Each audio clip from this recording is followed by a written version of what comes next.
crazy. We live. I know we live, folks. Hey, everybody. Jody, you're flickering on and off. Is something wrong with your screen there, buddy? I can see him. He's flickering. I have him flickering, but that's all right. We'll get Cody to fix that. Hey, welcome to the TD Report. I'm David Combs, your host, here with Tony Kennedy, Jody Coleman, out in the Midwest. How's everybody feeling today? Yeah, Lovely. We got snow. We got snow up here, so. Oh, it's snowing out there? Okay. Yeah. Okay. So listen, let's talk a little NFL real quick before we get to the NCAA tournament. Tony, you alluded to it right before the show, right before we went live. The NFL is marketing everything. Okay. Today is something called the first day of legal tampering day. Okay. This is the day when teams can just make deals with whoever's unrestricted. And this is usually when the money starts really flowing in, right before the true league year ends. And then they go into, true free agency. So usually right there at 12, right when the bell rings, teams are starting to sign people. I mean, it's crazy. When we were coming up, nobody cared about today. It was never a big deal. It was, oh, somebody signed today or somebody left their team and went somewhere else. Now they've got a name to it. And now podcasts like us cover it. ESPN's been covering the legal tampering period for years because that's when the iron is hot. That's when teams jump out there, put their money out there. Now, for our local teams here, for the teams that we tend to cover, the Washington Commanders made a couple of what I call mini moves. Made some team-friendly deals. They went out, they got two offensive linemen and got a linebacker and got a cornerback, which is what they were kind of looking for. And then just about an hour ago, they got a linebacker. What's that? Cody Barton coming in from Seattle. Is that right? Yeah, I seen that one. You saw that one? Okay. Yeah. So linebacker depth was a problem for the Commanders last year. Now, as far as the defensive line, the big deal for Washington came yesterday, when Daron Payne signed that 4-year, $90 billion deal. He was already franchised, so he wasn't going anywhere this year. But they worked on that long-term deal. So this is one of them situations where a lot of guys don't want to get franchised because then they feel that they can't get that long-term deal. This is one of those situations where he got franchised and then they got the long-term deal done virtually within days of tagging him. Well, that shows you that they have been talking because you just don't get franchised and then a deal comes right after it. So, I mean, that shows you that they have been doing their job by talking and making sure that they keep one of the most important pieces on their defensive line. They have the most work to do in the division because they're in a division where everybody else made the playoffs. So yes. Out of every team in the NFL, the Washington Commanders offseason is more important than every team because there's no other team that can sit in a division and say every team has made the playoffs who are in our division. They're the only team who can say that. So looking up, in most divisions, you can say, let's use an example. You could say if you're Cleveland, you could say, well, Pittsburgh didn't make it and we're good. Let's see what they're doing to get above them. If you're a Commanders fan, you have to look at who was next, who the Giants. Did the Giants get better? I mean, some people going to say, yeah, well, if Danny Dollars, new name, if he gets better, then they're going to automatically get better because they're going to get more weapons, which they didn't have. Is Dak Prescott going to throw 15 to 18 interceptions again next year and bring Dallas back 4 or 5 games? He's played 7 years, 1 year of having that. So chances of that. Their defense was top. So now you look at Philly, who actually could have won the Super Bowl. They're losing a lot of pieces that no one's talking about. The Miles Sanders stuff, the defensive linemen, the corners here, both corners. So you brought up the Commanders, so you're looking at who are they going to catch That's how you have to. I mean, you have to look at it, because when you look at divisions, your division is what you need to win first. I mean, that's the old Jimmy Johnson and Buddy Ryan and all them way of thinking. You have to worry about your division. And so, I mean, that's where they are. I mean, I don't, you know, until this comes out as far as what the team's actually going to look like after draft, man, this is so hard, because you just don't know. I mean, you just don't know. Jody, let me bring you in here. In addition to what happened, you know, in the NFC East, obviously we do have the budding situation that's going on between the Packers, Aaron Rodgers, and the New York Jets. Do we have an official announcement yet? Has this deal been done? I haven't heard an official announcement, but I've heard a lot of rumors that he will be going to the New York Jets. But I don't like this move at all. I'm going to go on record to say the Jets have a very, very young nucleus, and they got a lot of great young players. They got a stud at Sauce Gardner. They got a stud at Garrett Wilson. They got, you know, they still got Elijah Moore at wide receiver. I don't know how long he's going to be a Jet, but he's still there. You got Hall coming back off of injury. You do need a quarterback, but just in my opinion, when you bring a 40-year-old quarterback that's been a diva the last 4 seasons, a guy that's really about himself, I don't know if this is a good move. This is very reminiscent to when they brought in, you know, Brett Favre. Unless you think you're really going to win the Super Bowl this season, which, I mean, it could happen, but let's be real, they've never been there. I mean, you can't just go from not making the playoffs several years to jump into the Super Bowl unless you're the Cincinnati Bengals or whatnot. But my thing is, when you have an opportunity to go and be long-term good with all those young pieces instead of trying to go all in, I don't think they have the Rams type of atmosphere or the Tampa Bay type of climate to bring those guys in, like a la Matt Stafford and Tom Brady. So I think if you thought that you had those type of pieces in New York, if I'm the head coach of the GM that want to keep my job long term, I don't know if Aaron Rodgers would be the guy.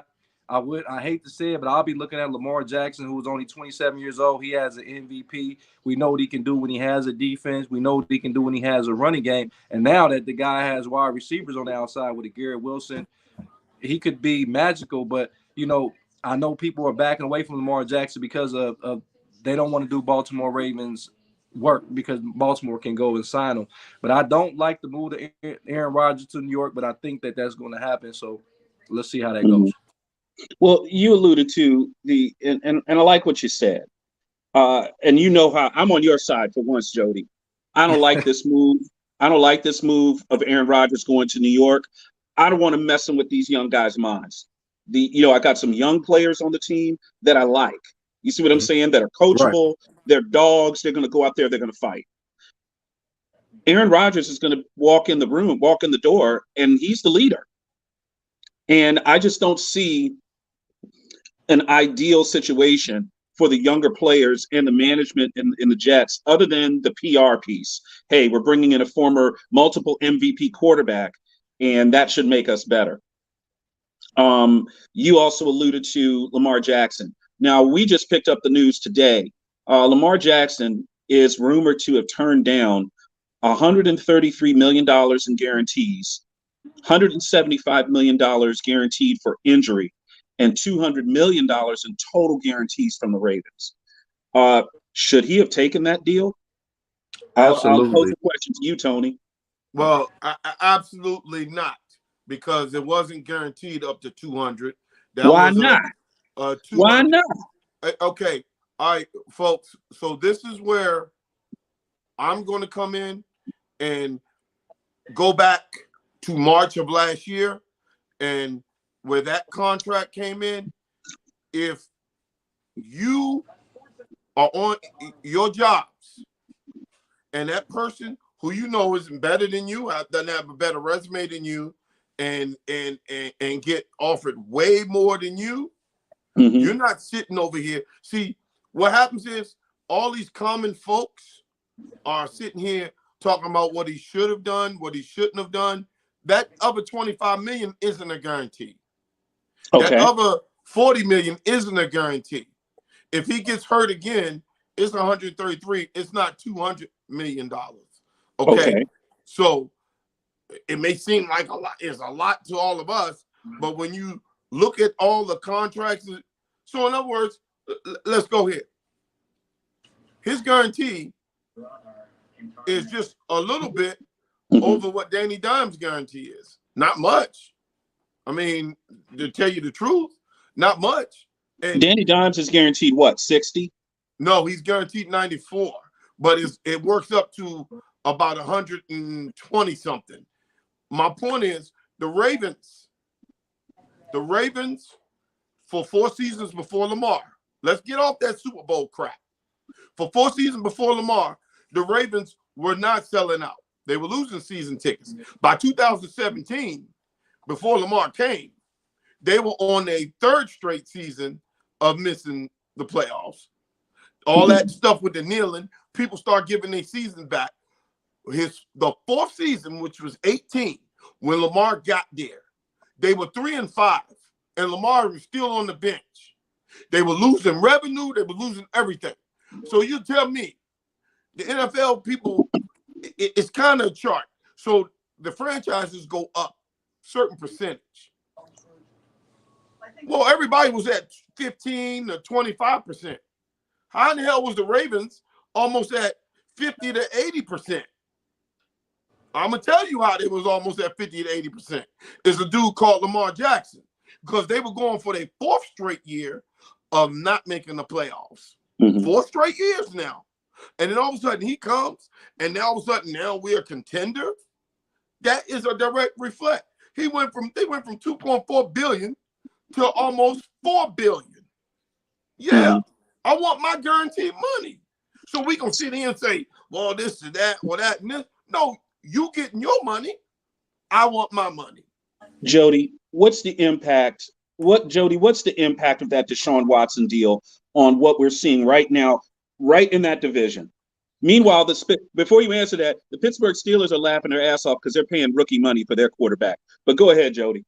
Well, they're going to be laughing for too long because Kenny Pickett look like he's going to be a pretty good one. So he's going to be looking for his payday too. So y'all can laugh now, cry later. But anyway, what Deshaun Watson had done is he's created this tidal wave effect of, okay, if he doesn't sign that deal in Cleveland, I don't think Lamar Jackson not even asking for that. But once again, who do I blame? I blame the Baltimore Ravens, who could have did this 2 or 3 years ago. Because guess who did it before that? The Buffalo Bills did it, and now you don't hear Josh Allen's name in anything because they did it first. That's why I tell everybody right now, if you have a quarterback, Justin Herbert, Trevor Lawrence, Jalen Hurts, Justin Fields, any of those guys, sign him before Joe Burrow signs his deal. You heard it on the TD report right here. If you're watching, if you know anybody that's watching, find a way to get with these agents, because when Joe Burrow comes, he's coming to get paid because he's producing. I believe he's going to have another great season this year, so he's going to solidify what he's worth. But I wanted to go a little bit to what Tony said about the Lamar Jackson, like he shouldn't take it. I'm going to go against you a little bit, Tony, because I think that Lamar Jackson should take it, because at this point in time, I know that's not what he's really asking for, but what the NFL has done is came against him. It looked like every team in the league has came against this guy and made it look like he's not worth anything. He's not a good passer, even though he led the NFL in touchdown passes in 2019. He led the NFL in touchdown passes. We know he's an MVP. We know he's in one game. He won a game in the playoffs on the road. We know all this stuff.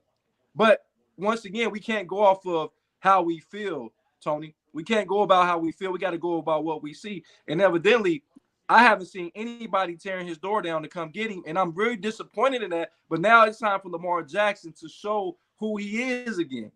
You know, remember Black Panther movie, show you who you are. He needs to come out and show who he is, because he is one of the most dynamic quarterbacks in the league. But now now what the stigma is, he's injury prone. I don't believe he's injury prone. He has missed 10 games in 5 seasons. Guess what? That's 2 games per season. Joe Burrow has missed 6 games in 3 seasons. That's 2 games per season. See, that's what we don't do. We want to put these numbers out here and make it all of a sudden look like this guy is injury prone when that's 2 games per season. Am I correct? If you miss 10 games in 5 seasons, That's 2 games per season. If my math is correct. You math them right. Joe Burrow's missed 6 games in 3 years, which is 2 games per season. Ain't nobody saying he's injury prone. We don't do that. Matthew Stafford missed 19 games out of his first 3 seasons. He still got his deals. Nobody said he was injury prone. Well, that was because he played for Detroit. Hey, I get it, but Baltimore was Detroit before Lamar got there. Exactly. No, they were. You can see now. Y'all gonna make Bill West from Ravens mad. He gonna have to call the show now, man.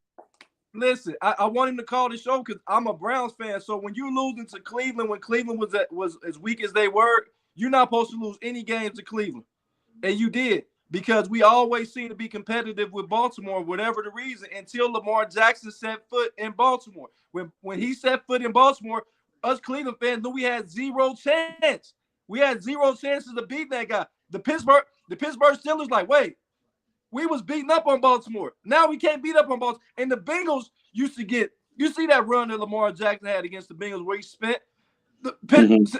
Cincinnati didn't get Joe Burrow. Cincinnati would not be competing with the Ravens. Let's go back and look at the Cincinnati Bengals record against the Baltimore Ravens before Lamar Jackson got there. I mean, before Joe Burrow got there. So what I'm saying is, Tony, I understand that. Go get this money. You're 27 years old. Prove to the world that you are one of the greatest athletes that set foot on the NFL field because you are one of the greatest athletes. I say greatest quarterback. I said athlete. So everybody, before y'all start quote checking me, make sure you quote it right. I said that go get this money, sign a deal, get this behind him. Go out there and prove that he's not injury prone. Go out there and prove that he's one of the best quarterbacks in the league, and his next deal will be a mega deal. I personally don't want him taking the deal because I'm a Browns fan. I hope he go elsewhere. So you're on the record as saying you want him to go ahead and take the franchise tag this year because he has said that he will play under it. No, I'm saying that he should have go ahead and take the deal that they offer him and don't take that $32 million. I'm saying go get this guaranteed money. I know 133 million is not a lot when it's in comparison to Deshaun Watson and other quarterbacks. I understand that, but 200 million, guess what? You're one of the best quarterbacks in the league. Go show it. You know, it's a what have you done for me now lately type of lead. I get that. Go out there and show why you're the best. Go out there and show you a 1,000-yard rusher along with a 3,500-yard passer, along with a 30-touchdown guy through the air, and go prove them wrong. But guess what? I don't want you to do it in Baltimore. So keep messing up Baltimore so he can go elsewhere. Excellent. Talking quarterbacks here on the TD Report with Tony Kennedy and Jody Coleman. I'm David Combs here. Let's talk about Jimmy G. Jimmy G is going to be in Vegas. David Carr is moving on. So what do you think about this move? What do you think about the quarterback transition? Derek Carr out of Las Vegas. Jimmy G enters from San Francisco. What do you think? Well, what I think is that I think that that's perfect because this is his system. This is his coach. You remember when Jimmy G was with him years ago? Josh is the one that got Jimmy G paid, if I'm not mistaken. I think it's perfect because I think that whoever the Raiders go after for a quarterback, he can sit behind Jimmy G maybe a year, maybe 2, and learn the system from a person who's actually really, really good at running that system. Think about it. If he has to be put in a game, he has one of the best tight ends in the league. He has one of the best slot receivers in the league. He has a top-tier wide receiver in the league. He has one of the top 3 runners in the league. So that quarterback who's going to come into that system with the Raiders, I don't think it's going to be pretty bad on a rookie quarterback having those kind of weapons if he's ever pushed to play. But I think by him being a winner, he's like 40, 38, and 17. Him being such a winner, which he is going to help the development of who they see as long-term for their quarterback. Tony, because they're going to get the 4th best one. Tony, let me throw this out there. So what you're saying is the Raiders, with the 7th pick in the draft, are taking a quarterback also. Yeah, I believe they take a quarterback. Are you saying the same thing for the Saints? Because that's where Derek Carr is going to end up. Derek Carr goes to the Saints. They're picking at number 10. Do they take a quarterback? I No, don't think the Saints. The Saints are not picking at 10. That's the Eagles pick. The Saints That's are the Eagles pick. That's the Eagles pick. Yeah. Right. Yeah. Right. Okay. I think the Raiders. My bad. The Raiders have to take a quarterback because long term, and also because remember, why is Jimmy G here? Jimmy G is here because he's been injury prone. So if you listen, it works for them.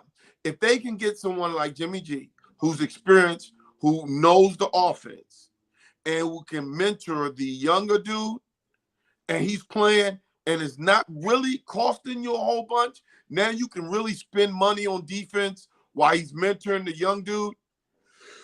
Remember, you ain't got to pay that guy until 4 or 5 years down the road. So right now, what you're doing is you're just kicking the can down the road, and you building your team. That is what the Raiders need. And what we don't talk about is probably the best division in football for quarterbacks. Russell Wilson, Herbert, Mahomes, and then you got Jimmy G.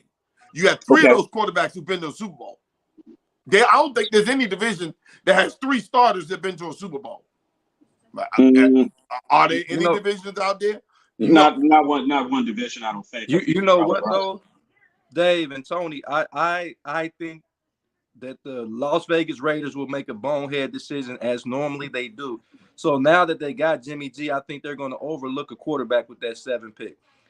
Just mark my word, they're going to try to roll with Jimmy G, which I'm not saying is a bad thing, but it can't be the long-term solution with all those weapons you got. Because everywhere he goes, I'm a Jimmy G fan, but everywhere he goes, he gets ridiculed by the fan base because he can't get the ball downfield. He can't make certain throws. We know what everybody keeps saying. He could have won the Super Bowl, could have, would have, should have won the Super Bowl when they played the Kansas City Chiefs and he overthrew Emmanuel Sanders on a simple twice on passes that quarterbacks have to make when you want to be a Super Bowl winner. So I think Vegas is going to make Oakland moves. They're going to make moves because they're going to probably go after something completely that off. I'm gonna have to do a new draft board because I don't see them getting the 4th best quarterback in this draft. I don't see them getting Will Levis because what's the difference between Will Levis and Jimmy G? Experience. Maybe Levis might have a stronger arm. Maybe. So why would you go get a younger guy that you already have? Once again, I said this in the production meeting. Why do we trade away or get rid of players and then go look for the same player that we just got rid of? That makes no sense. Why are we going to go get rid of Jimmy G? We got Jimmy G for a basement bargain price. Well, because you don't want to pay him more than you're already paying him, or you don't want to pay him veteran quarterback money, period. Right. But Jody, if Richardson there, they can't pass on Richardson. But Richardson won't be there. We're going to have 3 quarterbacks. All 3 are African-American are going to go in the top 4 picks. Top 4? Woo! You're going to have one C.J. Stroud. C.J. Stroud he's going to be a Carolina Panther. You got number 2, the Houston Texans. They're going to take Bryce Young. And number 4 is Indianapolis Colts. You're going to take Anthony Richardson. And I believe it's going to be in that order. Now, only thing that can mess up all this thing is Arizona maybe trading back and somebody trading up to get Anthony Richardson. They really feel compelled to get Anthony Richardson. They'll trade up with Arizona. Arizona can use some picks. They already have a quarterback. He won't be ready. And he's paid. Of the year. He's fully paid and locked in. So right. But if I'm Arizona, I'm not trading back if I'm Arizona because I'm going after Will Anderson Jr. When I say that he's going to wreck the league immediately. And I understand that the Bears traded back. I really wasn't happy with that move that what the Bears did, even though they got a lot of compensation. But Will Anderson is going to be a stud, and they're going to look back 4 to 5 to 6 years and be like, man, we could have had Von Miller. And he fits the Bears. Will Anderson fits that Monsters of the Midway. That's why I was just like, but who also fits that Monsters of the Midway? If they can get the guy from Georgia later on with that pick. He won't be there. He won't be there. He won't be there. He fits the Monsters of the Midway too. He won't be there. I'm hearing Paris Johnson, offensive lineman out of Ohio State. Yeah. Would be somebody that the Bears would be that's the range that they'd be looking at. Now, one thing I do like about the draft is some things that I'm hearing. We know that the Houston Texans are going to take a quarterback with that first pick. So that's going to be Bryce Young. I'd heard that there's a possibility with that second pick that they're going to pick up Jackson Smith and Jigba and get the wide receiver to go with the quarterback. That's big time. You know, that's what do you think about that possibility? That would be following the Cincinnati Bengals model. Instead of getting the quarterback and then the tackle, they got the quarterback and they got the wide receiver and said, we'll figure everything else out. People are sleeping on Jackson Smith and Jigman. I'm not just saying that because I'm a Midwestern Ohio State guy. This guy, if you look at 2 years ago, let me tell you this: the wide receiver room went as such. Marvin Harrison Jr., Garrett Wilson, and they had Chris Olave and Jackson Smith and Jigman. They said Jackson Smith and Jigman was the best receiver out of those four. I just named 3 other guys is going to be all pros. I just named 3 other guys that will be perennial all pros. And they said Jackson Smith and Jigma was the best one out of that whole crew. He's 6'2", 195 pounds. People think he's smaller. He can play on the outside. He can play in the slot. And you know the way that the NFL has went away from the prototypical running game. They have used the wide receivers on short intermediate passes to replace the running game. Jackson Smith and Jigma can take a 4-yard pass, 60 yards. Don't let that year off fool you, because guess who else took a year off? His name is Jamar Chase. He took a year off and he had a fabulous year when he came back.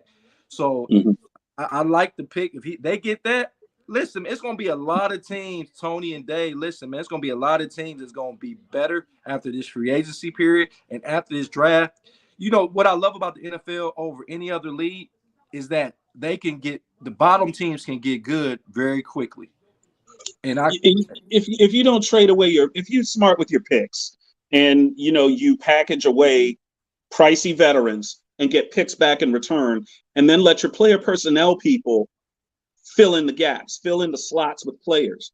We're seeing what we've got going on in Kansas City, where Kansas City is moving out some older, higher priced players. They're making those decisions.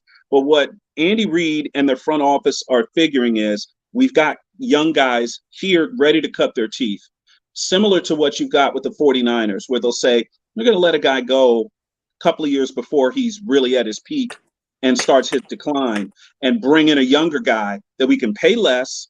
He's hungry. We'll work for food, and he's going to go out there and he's going to crush it. You see what I'm saying? NFL rookie salaries. Look, when the NFL changed those rookie salary deals and changed it to where those first picks weren't getting that big $60 million, $70 million deal, that started with probably started with who? After Sam Bradford. Yeah, I know that's where it ended. After Sam Bradford, so after Bradford. After Sam Bradford, you know, teams just decided, you know, we're not going to pay that big money for that number 1 pick, and they changed that rookie salary scale to now where you look on some of these pay websites where you look at how a team's salary cap looks. They've got the salaries for all the rookies for each team. It's called the rookie holdback that goes against the salary cap, and that's all the rookies can get. It's this little chunk of money down at the bottom. That's what the draft picks get. And you got your rookie holdback. So you're not having to say, hey, I've got to pay my rookie quarterback that I just drafted out of Ohio State. I got to pay him $50 million. You don't have to do that anymore. You see what I mean? And it gives the teams a lot of flexibility. We've seen a lot of cost-cutting moves. Teams like Dallas, teams like the 49ers that are making some moves, restructuring some deals to give themselves cap space. Well, the Bengals did today too, because the Bengals got rid of Jesse Bates. Jesse Bates went to Atlanta Falcons. I really thought that he was going to land in Cleveland. That's what they were saying. But the Atlanta Falcons opened up the pocketbook and gave that man 4 years, $64 million. And I think that's going to really hurt the Cincinnati defensive backfield. Not only that, they lost Von Bell, so they lost their 2 starting safeties. But when me and TK was out at the draft, we was like, why are the Bengals taking 3 safeties in the first 4 picks, the first 4 rounds? And this is why, because they were playing chess and not checkers, and they knew that these guys outplayed their contracts, and they didn't, like you just said, Dave, that they don't have to sign these huge deals. Like, we can get a young guy that played. We seen how they played under the pressure, getting almost to the level of the Super Bowl, and they got rid of their 2 safeties, and they got 2 young guys. They brought in the kid from Nebraska. They brought in the kid Dak Hill from Michigan. 2 guys that they drafted in the 2nd and 4th round. Those are probably going to be your 2 starting safeties in Cincinnati. Yeah, that's what's going to happen. You figure if your defensive backfield coaches can coach it, and you basically are going to those guys and tell them, hey, look, we're going to have to bring in rookie or 2nd-year guys to do this job. Can you coach these guys up to recognize scheme based on what we run and how we run it? And at that point, you have to defer to the expertise of your coaches and say, hey, we can coach that.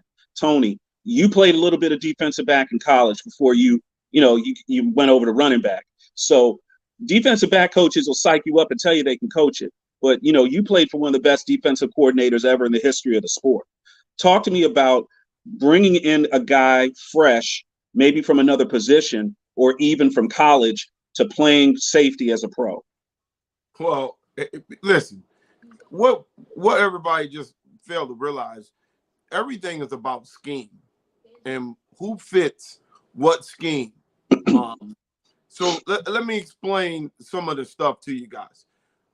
When the defensive back, Jalen Ramsey, went over to the Dolphins, all I heard was, oh, how he gets beat all the time, blah, blah, blah, blah, blah, blah. But as I look, Jalen Ramsey doesn't have to play the number 1 corner for that team. Jalen Ramsey is probably going to play the team's 2nd or 3rd. How Bill Belichick does this, so you can understand, he takes his number 1 corner, he puts him on your 3rd best, 1-on-1. He takes his number 2 corner and doubles your number 1. So think about that. Yeah, Bill don't mess around. Listen, man. It's scheme, and do you fit their scheme? That's all it is. But go ahead. No, I'll say the Jalen Ramsey move, that was excellent, and because now they went and got a Chubb, the pass rusher, Miami. So when was Jalen Ramsey at his best? When Aaron Donald was wreaking havoc up the middle, and now that Aaron Donald had missed a lot of games at the end of the season, and Von Miller. And all of them was wreaking havoc. So Jalen Ramsey can gamble. He's one of the most physical cornerbacks in the NFL. Yeah, he is. That guy, he comes like the wood. So if he gets out there and you get some pass rush in Miami, you're gonna have sunny days. Teams gonna want to throw the football. Look at what Buffalo did. Buffalo threw the ball 63 times when they went down there and lost. Just imagine Jalen Ramsey down there being able to make that tip pass or that interception that we don't take in consideration that other cornerbacks just can't do. He's still got a lot left in the tank. Do I think he's the best corner in football? No, he's not the best corner in football anymore, but he is definitely one of the top 10 cornerbacks in the NFL and will remain that. And if you got that on the defense with a Chubb or Bradley Chubb that can get around that corner and that defensive scheme that Miami has, he'll be fine. When you have a Charles Haley type of disruptor or Von Miller, somebody like that, it makes your corners that much more dangerous. It makes your corners very, very dangerous because then your corners don't have to worry about double moves. Yeah. There won't be time for that second move. So on an out and up, the ball is coming out on the out. There won't be time for the up. So you can jump that. You know what I'm saying? Guys like Champ Bailey and dudes like that, when you've got a good pass rush and you can jump a route and you can play for that route and say, okay, I'm going to run this route better than the receiver. The quarterback's either got to eat the ball or he's going to put up a pick. So I like what you're saying there, as far as, scheme, Tony. And not to mention, Dave, they got Hollins, the safety, that the kid out of Oregon, and he'd be going to his 3rd or 4th year, I believe. Good player. When you have a safety, see, the thing about it, when you look at Philadelphia, was like Dave alluded to, getting killed on double moves, is because they were able to do that because they had 70 sacks, right, Tony? The team in Philadelphia had 70 sacks. Yeah, the 3rd most in the NFL history. Yeah. So they were able to not have to worry about the double move. But in the Super Bowl, when Kansas City came with that amazing blocking scheme for Patrick Mahomes, that's where Bradbury, if anybody watching and watch football, if y'all watching the TD report, this is what I'm talking about. Bradbury is a good cornerback. But Philadelphia, and I think Dave really said this. He said, I like Philadelphia to go Super Bowl, but he said them safeties are not that great.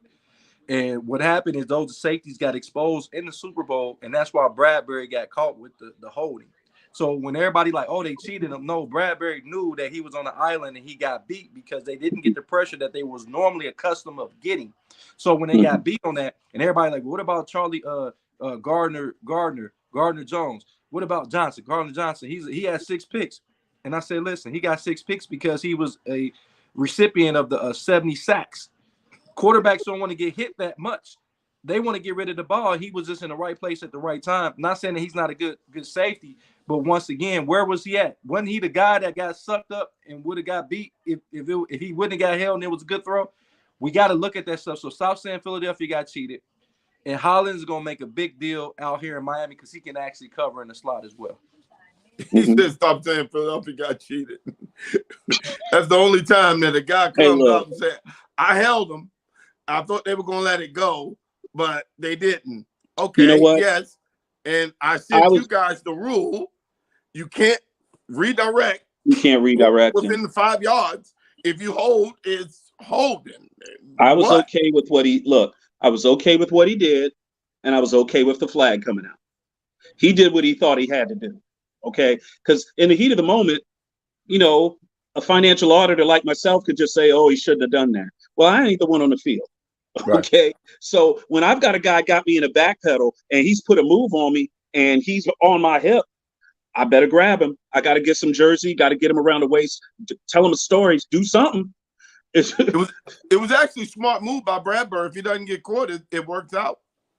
It's a touchdown. Make the play. Yeah, but if he doesn't make it 9 times out of 10, Mahomes is going to complete that pass. Look, right. Pat Mahomes has gotten so good in these first 5 years of his career, it makes me sick because he's causing these penalties. He's causing defensive backs to do this stuff because they don't have a choice. The way that the rules guys are set up right now in the NFL, and you know I'm right, Tony. Pat Mahomes is a direct beneficiary of Peyton Manning's rules. These are Peyton Manning rules because in the old days before that, you could chuck a receiver 10, 15 yards down the field. And it wasn't even with Bill Belichick and his Ty Law and guys like that, to Bucky Jones, all those guys, the way that they played it, it didn't matter what Indianapolis did. They used to mug Marvin Harrison all the way down the field. And it wasn't a flag because that's what the rules were. But that's the type of football we grew up with, Dave, Tony. That's why. Jody. That's why what Dan Marino and Warren Moon were doing yearly is way better than what you see now because they were doing that when their receivers were getting damn dogged down the field and they were still throwing for 4,000 and 5,000 yards. Man, and no such thing as there was no such thing as a defenseless receiver. No such thing. None. So now you can catch the ball going down the middle and you are allowed to come down and at least put your feet on the ground before you can even get really hit. So would Ronnie Lott be as great as he was if they had that rule? No. Ronnie, don't forget, Tony, I will say this. Ronnie Lott was an excellent corner. Okay. Yeah. He moved to safety. He was an all-pro at both. He was an all-pro at corner and then an all-pro at safety. So maybe Ronnie Lott spends more of his career as a corner. Okay. Yeah. But he's still very, very good. Putting him at safety was unfair. He was, if you look at guys like Troy Polamalu, Ed Reed, and dudes like that, those are Ronnie Lott's children. Those are his babies. Okay. That's how, Sean Taylor, those are Ronnie Lott's children. That's who they beget from. The way that they play football is a way that we are not allowed to play anymore. Okay. Cannot play that way. It's almost unfair. You could argue that guys like Taylor Mays, dudes like that the dude out of USC, who played very similar to that. The way that the rules are set up, you can't play that way anymore. He was nowhere near the pro player that he was as a collegiate. Okay. They should have moved him to linebacker. They should have moved him to backer. Now, looking back on highlights, because there was a recent anniversary for Sean Taylor, so a lot of his stuff was back on the internet. I'm looking at this guy play, and I'm talking about his college highlights. Him and Ed Reed were in the same defensive backfield in college. Yeah, 1 year. think it was like one It was or 1 year. 2 years.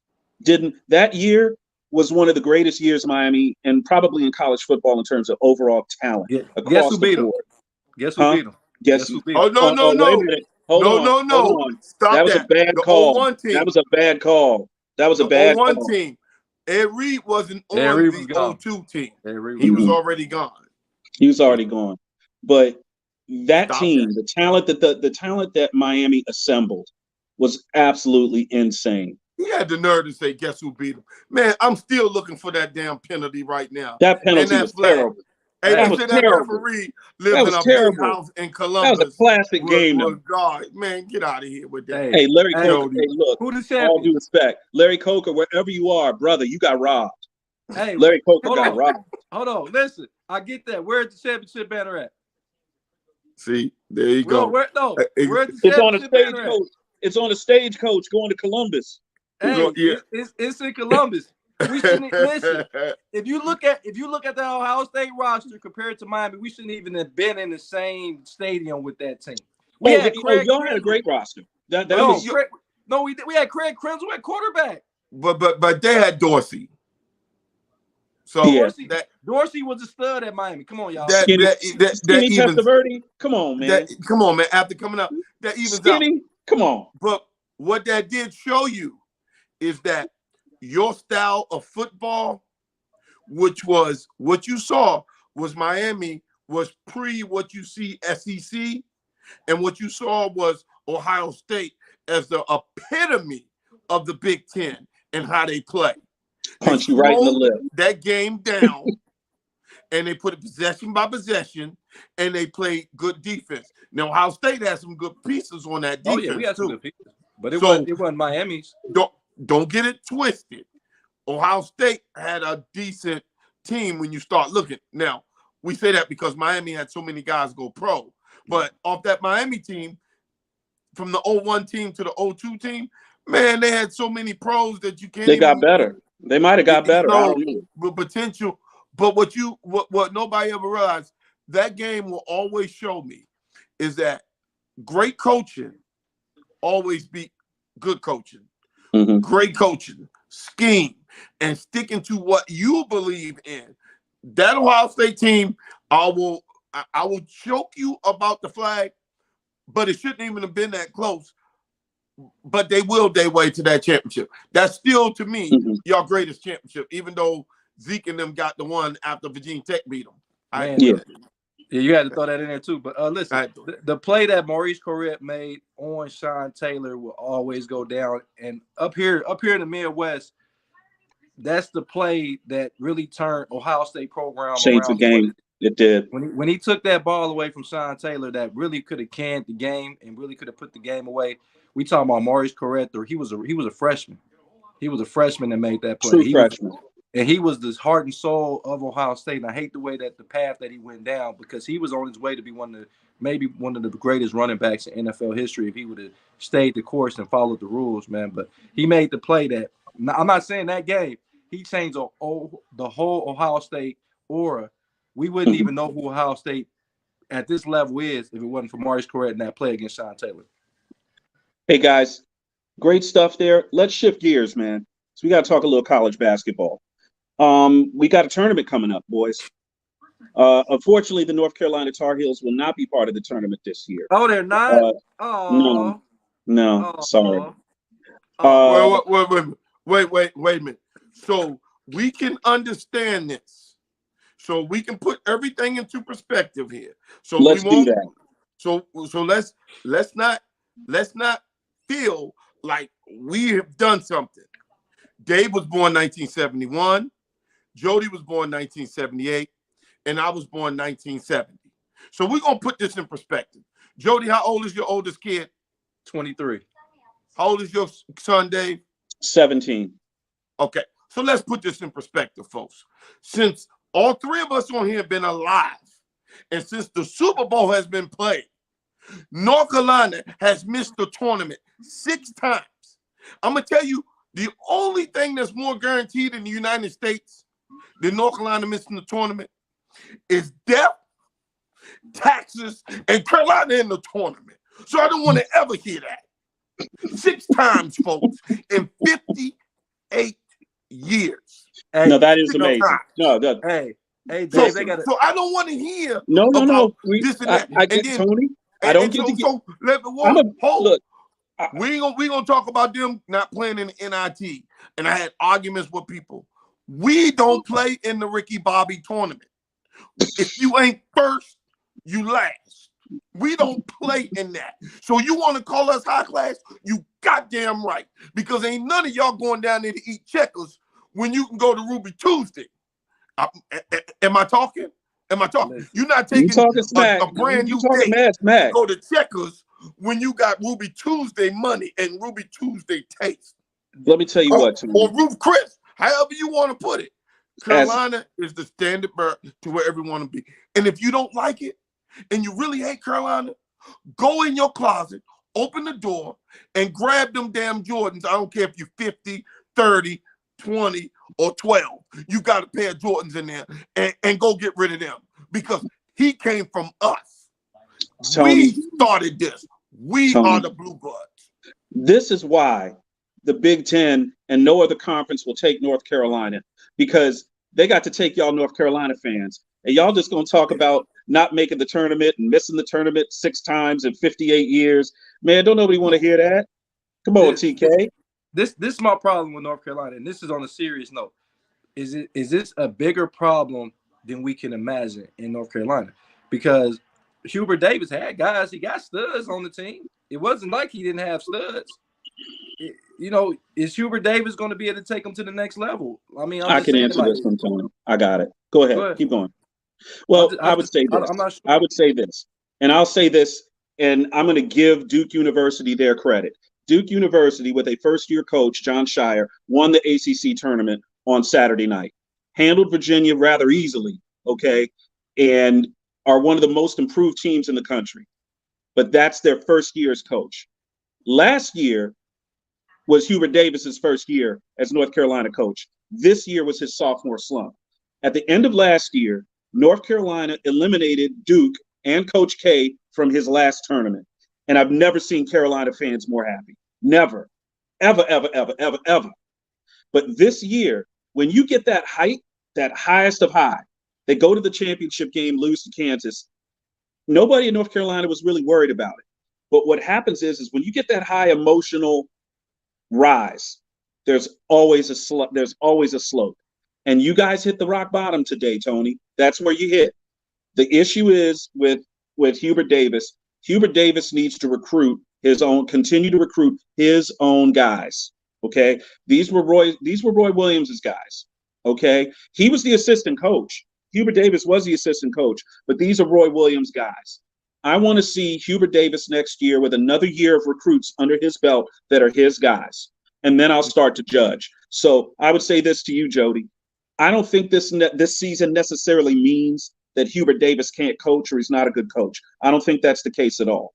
I do think that there were chemistry problems on the team. There was infighting on the team amongst the players, and he couldn't get it resolved. These are teenagers we're talking about. So I would also admonish Duke fans who are excited about winning the ACC this year under Jon Scheyer, first-year coach. There's going to be a sophomore slump for Duke. They are going ACC was terrible, Dave. The ACC in general was awful. Year. No, the ACC coattails are not what they were in 1988, 89, 90, 91. Let me give y'all something so we can get off this ACC crap. Duke is going to be in trouble against Oral Roberts. All the ACC teams, Oral Roberts, Drake playing Miami, Pitt. All the ACC teams this year, the ACC wasn't that good. No, it wasn't. And it wasn't that good. So if we're going to go, so Hubert's first year, he went to a Final Four. Now talk to me if Scheyer takes that team to a Final Four. They're not a Final Four team. No, Tony, they're not a Final Four team. What I'm saying is, wasn't no Final Four team either last year. It was they great were riding. North Carolina was riding high. Okay, they were riding high. And they were riding on Roy Williams retiring. They were riding on those coattails and that emotion. Once they got in that Final Four and they saw Duke looking at them, and you had all the Carolina people, hey, look, I don't care what you do on Monday. you better not lose to Duke and let Coach K go out a winner. You see what I'm saying? That was one of the most. They need to do it, Tony. They need to do a 30 for 30 on just that one game, just that game, because that was that Blue Blood Final Four that we've been talking about. Can I remind everybody on the TD report? Over the last year, y'all know I'm the biggest Carolina fan and I'm the biggest Cowboy fan. Now, they call Brady the GOAT and they call Coach K the GOAT. That's what they do. Jordan. Their last games, their last time, their last anything was gotten done by my boys. They were gone. And I don't want to hear that, but he was old, blah, blah, blah, whatever. So when it goes in and your kids are your age, they're going to look back and they're going to do one of the little things like this because they ain't going to have nothing. They're going to say, who did Coach K lose to last? I'm never going to forget. Hey, look, I went to UVA. I ain't never going to forget when Coach K lost. On 4-2-22, they're going to look back and they're going to say, them Tar Heels took out Coach K in his last game. Enough said. And then they're going to look back and say, well, Tom Brady was great. Well, what happened? On Martin Luther King Day in 2023, he threw his last football. Okay? So don't talk to me about GOATs because we're the GOAT killers. Hey, Tony, I don't think Tom Brady threw his last pass. He's talking about coming back again, but go ahead. Man, he ain't coming back. Right. Man. Yeah, he's an underwear model now. Ain't no teams out here taking that that risk no more. That's a circus. At this point now, Tom Brady is a circus. It's a circus. You get the media frenzy that goes with it. So that ship is sailed.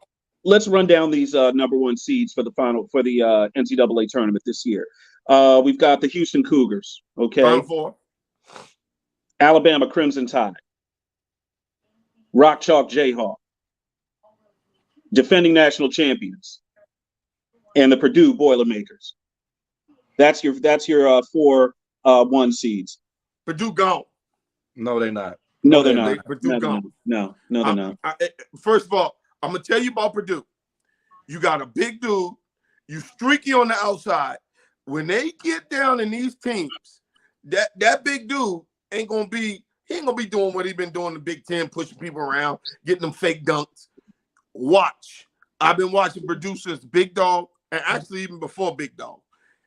Every time Purdue is ranked top, they sell the damn farm. Folks, I don't even have a bracket in front of me. I can go pull up one, and I can show you where Purdue is going to take it on the chin. I'll have Penn State going somewhere before I deal with Purdue. Purdue almost lost to Penn State. Penn State's terrible. Penn State is not terrible. Penn State's not bad. The Big Ten was good. No. The Big Ten was good this year. It wasn't as good as the Big 12, but it was good this year. Okay, so Tony, it's cyclical. There were years back in the 80s and into the 90s where the ACC was the best conference in the country, period. There were other years where it was the Big East. There were other years when it was the Big Ten. The Big Ten is on an upswing now, so I'm going to have to agree with Jody on this one. I like Purdue. I don't know if they're a Final Four team. I'd like to see – I think Purdue's at least a Sweet 16 and maybe a shot at the Elite 8, but I do like the Houston Cougars. Who's the number 2 seed in their bracket? And who? Purdue? Purdue's bracket. Let's take a look. Hold on. The first 4 seeds, give them to me. Okay. Hold on. You break down the Jody, don't be saying that because you've been out there watching Purdue and you done went to games and all that other crap. Not that bad. I saw them play in person. No, the big man, Eaton. I like him because Edey. Yeah. Edey. I'm sorry. He reminds me a lot of Yao Ming. And the reason why I'm so much a fan of his is because I'm sick of every 7-foot guy being a stretch 5. Why can't people play their natural position? It's positionless basketball. Look, when I play, matter of fact, shout out to my Northern Kentucky, Norris, NKU. They're gonna get stumped by Kansas, but we in there. That's where I play. Wait, but what Northern Kentucky? Didn't they used to be D2? Yeah, when I went there, it was D2. And they used to win they a moved lot up. of They moved up. Yeah, when I went there, they were D2. When after a couple years after I got out of there, they went to D1. So didn't they win a lot of championships in yeah, D2? they did. We won not when I Yeah. was there, but yeah, they did. Yeah, they were always pretty damn good. Yeah, but I'm look, I want to see the NBA back to having positions. I understand every 7-footer don't need to be playing point guard, man. And No, you're Real, right. like if you can't put your hands, listen, man. The hand check rule in basketball and the way you can play defense. I mean, damn, everybody be averaging 30. I mean, come on, man. and that's the thing. Okay. Everybody in the NBA, he got it ready. Go ahead. Yeah. Kansas's in Kansas's bracket, the number 2 seed is UCLA. Ooh, That's that's not gonna be tough. Fun. That's a That good ain't gonna be number. fun. That ain't gonna be fun at all.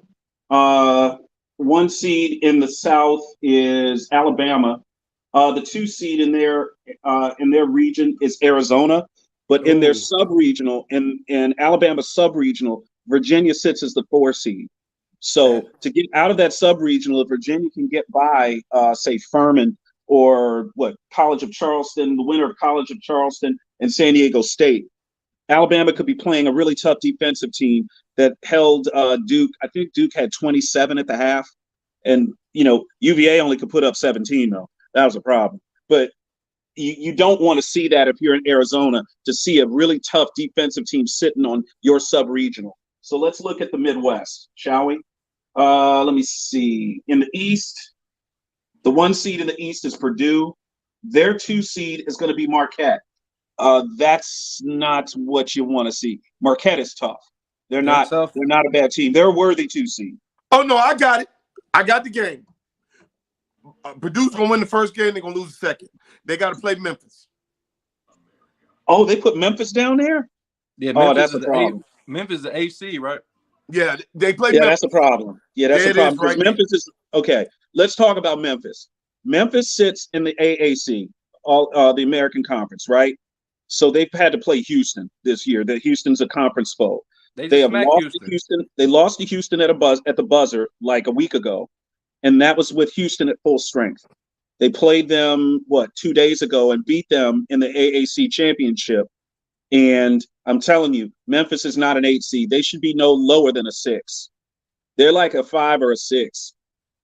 Penny has a good team this year, and he did a good job coaching. The disrespect that Memphis has gotten, I mean, the 8 seed after they beat the number 1 team in the country at the time with the Houston Cougars, and to beat them, I mean, they beat them handily. They beat them double figures. So I'm looking at Memphis should have been like a 4 seed. That some of these, I mean, I love the Big Ten, but it's no way that they got a better seed. The Michigan State has a better seed than Memphis. Well, look at it this way. Houston Cougars sit as the 1 seed in that region. The 2 seed in that region is Texas. That ain't gonna be fun if Texas gets that far. If they go chalk the whole way and you get a 1-2 matchup in the regional final, that's Texas. Texas has gone through a lot this year. The players lost their coach Chris Beard to a domestic violence charge. Texas fired him. They're working under an interim coach, and they've managed to keep their rank. They've managed to play tough and won the conference championship. Took out Kansas. But then they lost Iowa State, ended up winning the tournament, though. So yeah, exactly. This has been an interesting year for Texas, but Texas as a 2 seed, they're not going to be any, as Tony Montana would say, they're not going to be no duck walk. No. Okay, this is going to be an interesting tournament this year. I could see. Has there ever been a year where we saw no number 1 seeds make the Final Four? This could be the year. No, this could be the year where no 1 seeds make the Final Four. I think Alabama has because when you have a player as dynamic as Brandon Miller, a guy that can score how he scores, because this is the thing. When you're looking at the NCAA tournament, a lot of people don't know who the premier players are. Let's be real. You don't start not anymore players until so-and-so had 40 points for the College of Utah or something like that. So Brandon Miller has been the guy who is going to be a lottery pick, guy averaging almost 20 points per game. I like him to get in there and really wreck shop, because when you got a player, like you said, they potentially can play UAV. When he got a guy that can score like he scores, that makes the pressure on the defensive side that much harder because they got to stop that one guy. And they got other pieces on Alabama. I like Alabama potentially to go all the way to the Final Hey, Four. Jody, as I look at the brackets, I noticed that Auburn is an 8 seed and they play Iowa.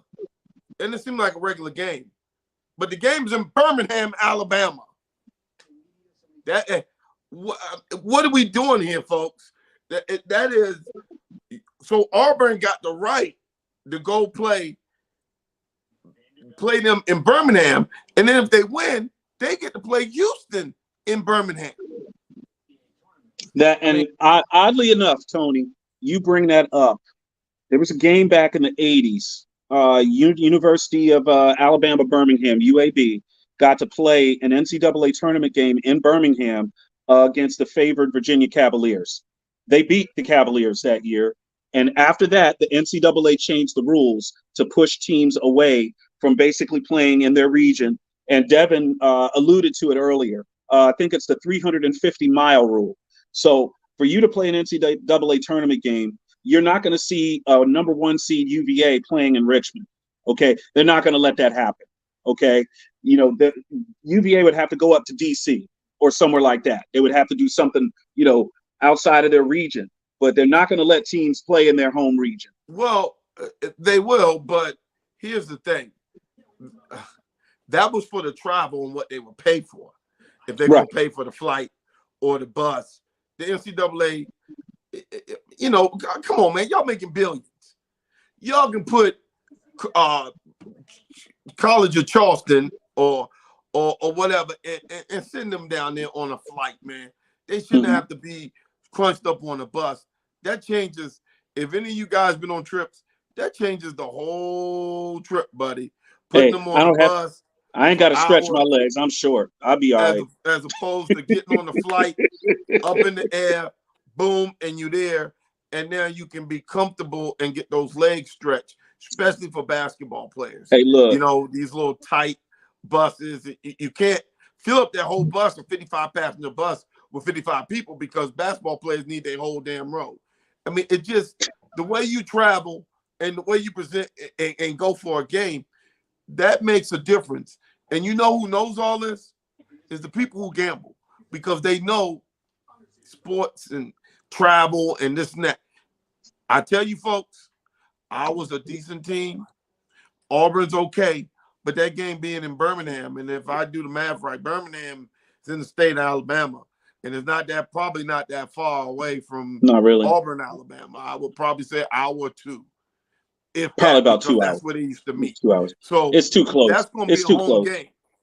And man, look, I'm going to tell you who's in against them will be Houston, because Houston don't want to play that 1 versus 8 or 9 in Birmingham against Auburn.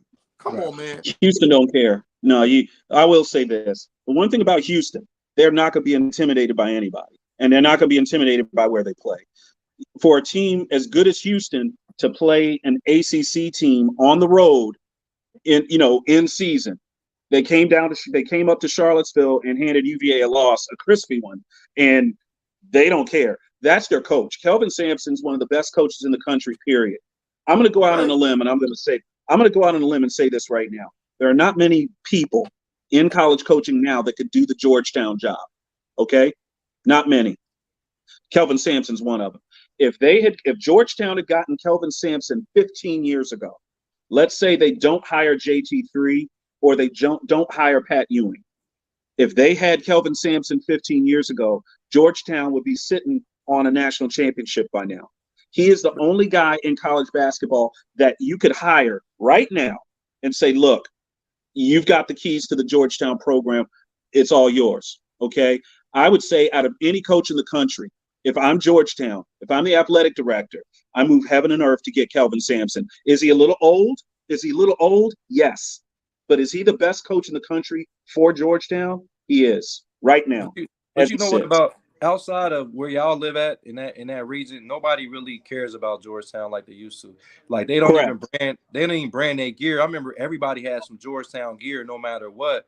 And now you don't see that. People, they like Georgetown is a definite afterthought. Georgetown, St. John's, you know, those nobody talks about those teams anymore like they used to. They're not getting those marquee recruits, and I know that they have so much talent in those areas, and nobody really cares. Like I hate to say it, nobody talking about UMass anymore. Nobody talking about these teams anymore. They used to get guys that were lottery picks in the NBA draft. You're not getting those guys anymore. So Georgetown, I mean, I agree with you on the coaching hire, but Georgetown needs a lot more. They need to be rebranded maybe, because nobody cares. The rebrand, I would say this, Jody. Me and Tony could do a rebrand for Georgetown basketball if we had the right coach. Me and Tony could do the rebrand, and we would have that brand back to almost where it was in 5 years. But it won't be a 1 year thing. It would take about 4 or 5 years. And I would say this, Tony, the only reason it would take 5 years is because of transfer rules. Because you're going to lose players, you're going to lose talent in pockets. And there's no way around it. Okay. Duke loses players. UVA loses players. Purdue every now and then will lose players to transfers. It's part of college basketball. But I agree with you, Jody. The branding of Georgetown basketball and the erosion of the brand has been one of the saddest things to watch as a local fan. You know, I grew up on John Thompson. I grew up on Pat Ewing. So did Big Tony. All of us did. Devin, we remember that stuff.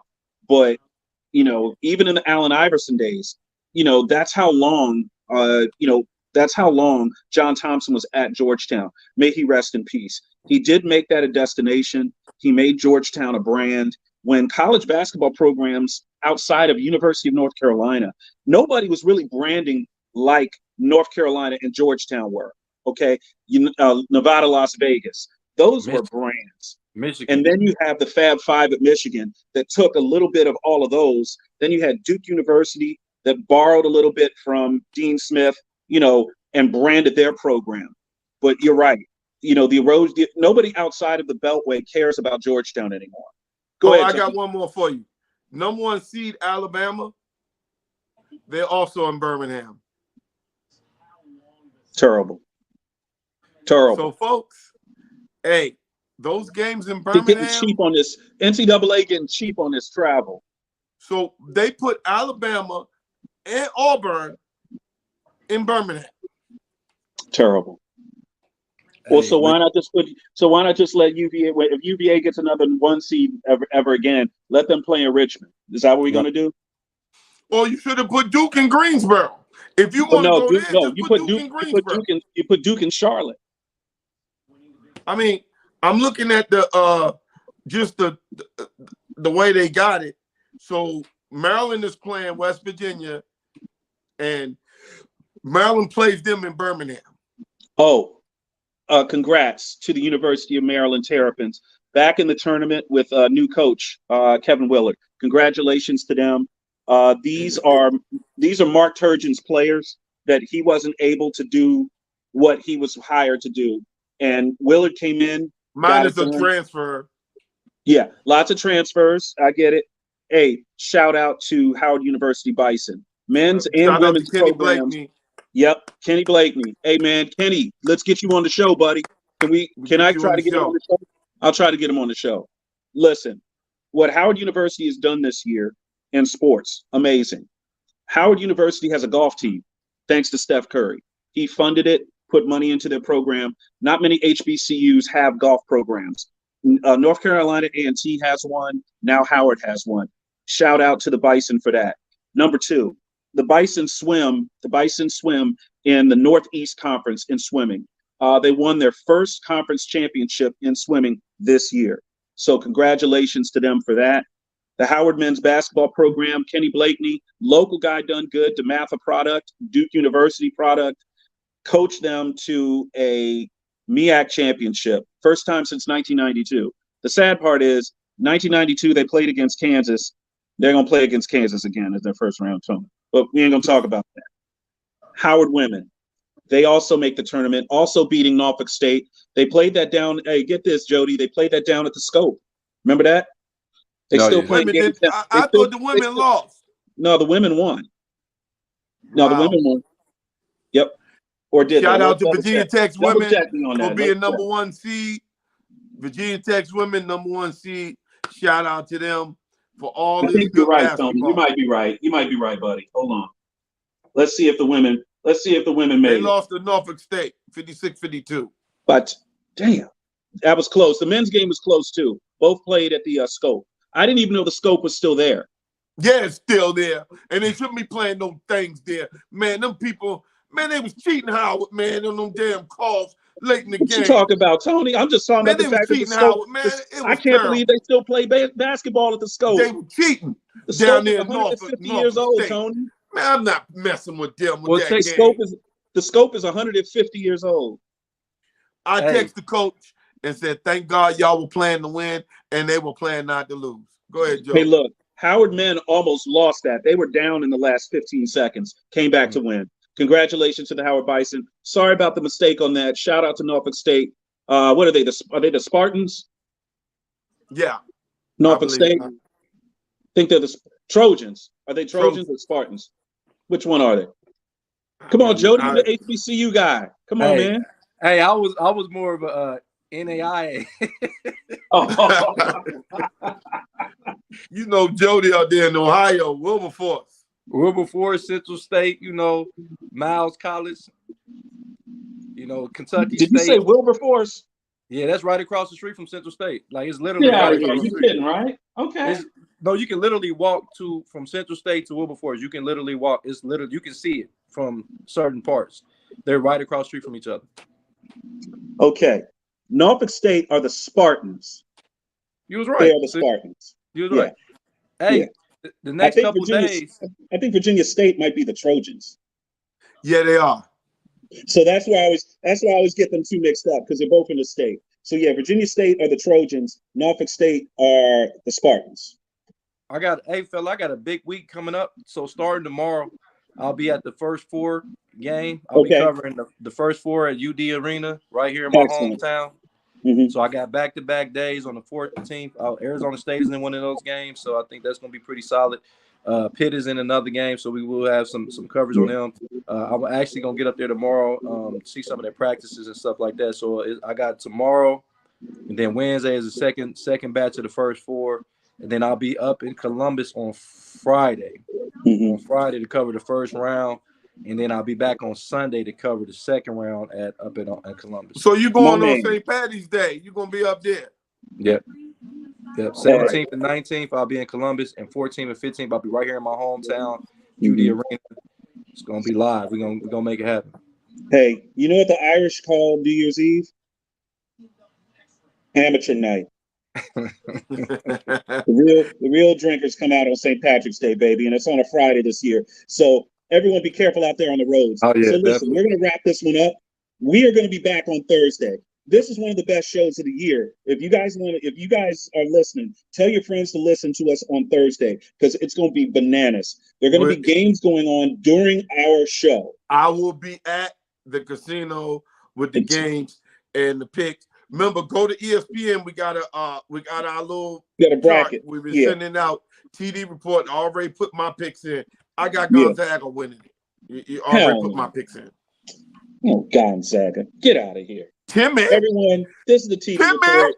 I'm David Combs. He can't jump over a piece of paper, Tony.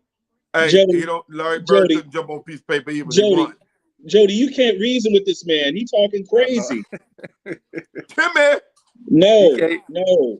I'm gonna go on the site. I'm gonna put on my sheet of integrity. I'm not gonna be doing any fluff, no crazy. No, we doing no 4 brackets. I'm not doing no 4 brackets. If you want to be in our bracket challenge, see, I was right. Well, you had 4 chances. We do not do multiple brackets. One bracket. One bracket. And you dance one. You dance one bracket. But it ain't gonna be Gonzaga. No championship for you. Hell nah, it ain't gonna be no Gonzaga. The Bulldogs, Gonzaga, baby. Y'all take it. Y'all heard me right now. Window closed. Gonzaga closed 2-3 years ago, man. And even though Drew Timmy been there since Obama was president, he still is Gonzaga. Hey, he about to be a doctor or something, man. What's he doing, man? Like, Drew Timmy been there. Drew Timmy Bennett Gonzaga, so he fucked Joe Lewis's ass. Yeah. You're pretty old. Hey, All see right, y'all man. Thursday, David. man. Thanks for joining us on the TD Report. Appreciate you. Thank you, guys. Great show, guys. See you guys. Thank you for joining us on TD Report. Remember, follow us on Spotify, YouTube, Facebook, Instagram. Make sure you follow us and subscribe on the TD Report. See you guys. Remember, Gonzaga will win the NCAA.